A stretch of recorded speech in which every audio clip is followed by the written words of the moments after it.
আমরা বহুল প্রতীক্ষিত হবিগঞ্জ জেলা বিএনপির কাউন্সিল, সেই কাউন্সিলের তফসিল আমরা আজকে 21 তারিখে আমরা নির্বাচন কমিশন সবাই বসে আমরা তফসিল ঘোষণা করেছি। আমাদের তফসিল অনুযায়ী আগামী 23 এবং 24 তারিখ মনোনয়নপত্র বিতরণ করা হবে এবং 27 তারিখ মনোনয়নপত্র দাখিলের শেষ তারিখ। 28 তারিখ আমরা মনোনয়নপত্র যাচাই বাছাই, প্রত্যাহার, চূড়ান্ত তালিকা প্রকাশ এবং বিকালে প্রতীক বরাদ্দ করব। নির্বাচন অনুষ্ঠিত হবে 6-9-2025 ইংরেজি শনিবার সকাল 9টা থেকে বিকাল 3টা পর্যন্ত হবিগঞ্জ পৌরসভা প্রাঙ্গণে। এই হচ্ছে আমাদের মোটামুটি নির্বাচনী তফসিল।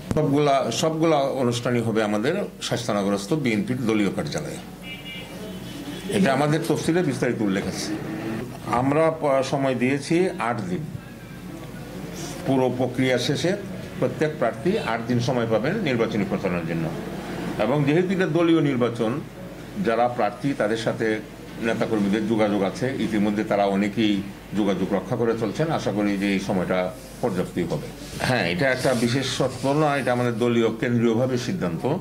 এবং আমরা যে আচরণবিধি প্রকাশ করেছি সেই আচরণবিধিতে আপনারা দেখতে পারবেন যে আমাদের যে 9টা উপজেলা এবং 6টা পৌরসভা এবং অঙ্গ সহযোগী সংগঠন, যারা বিভিন্ন সংগঠনের সুপার 5-এ আছেন এবং ভোটার আছেন, তারা যদি নির্বাচনে অংশগ্রহণ করতে চান তাদেরকে অবশ্যই তাদের স্ব পদ থেকে পদত্যাগ করে তারা যে কমিটি অনুমোদন দিয়েছেন তাদের অনুমোদনকৃত কর্তৃপক্ষের নিকট এটা গৃহীত হয়েছে মর্মে পত্র আমাদের মনোনয়নপত্রের সাথে জমা দিতে হবেন।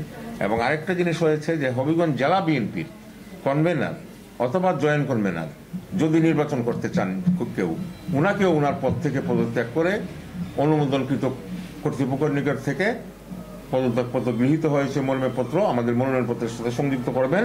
যদি এটা করতে কেউ ব্যর্থ হন তাহলে ওনার মনোনয়নপত্র বাতিল বলে বিবেচনা হবে। এটা হলো আমাদের মূল একটা। আর একটা হলো নির্বাচনী প্রচারণায় আমরা শুধু সাদা কালো পোস্টার এবং লিফলেট ব্যবহার করার কথা বলেছি। কোনো ধরনের ব্যানার, ফেস্টুন, তোরণ, মাইকিং এগুলো আমরা বন্ধ করেছি। আমরা আশা করি যে সবার সহযোগিতা নিয়ে নির্বাচনটা সুন্দর সুষ্ঠুভাবে আমরা সম্পন্ন করতে পারব। 2টা ইউনিটের কাউন্সিল না করার কারণে এই 2টা ইউনিটকে কেন্দ্রীয় নির্দেশেই ভোটার তালিকায় অন্তর্ভুক্ত করা সম্ভব হচ্ছে না। আমরা 13টা ইউনিটের সম্মেলন কাউন্সিলর হচ্ছে 1313 জন। এটা তো প্রথমে বলেছি যে দীর্ঘ প্রতীক্ষিত আমাদের এই কাউন্সিল। আমরা নেতাকর্মীরা দীর্ঘদিন ধরে অপেক্ষা করছেন একটা সুষ্ঠু নির্বাচনের মাধ্যমে, কাউন্সিলের মাধ্যমে তাদের নেতা নির্বাচিত করবেন।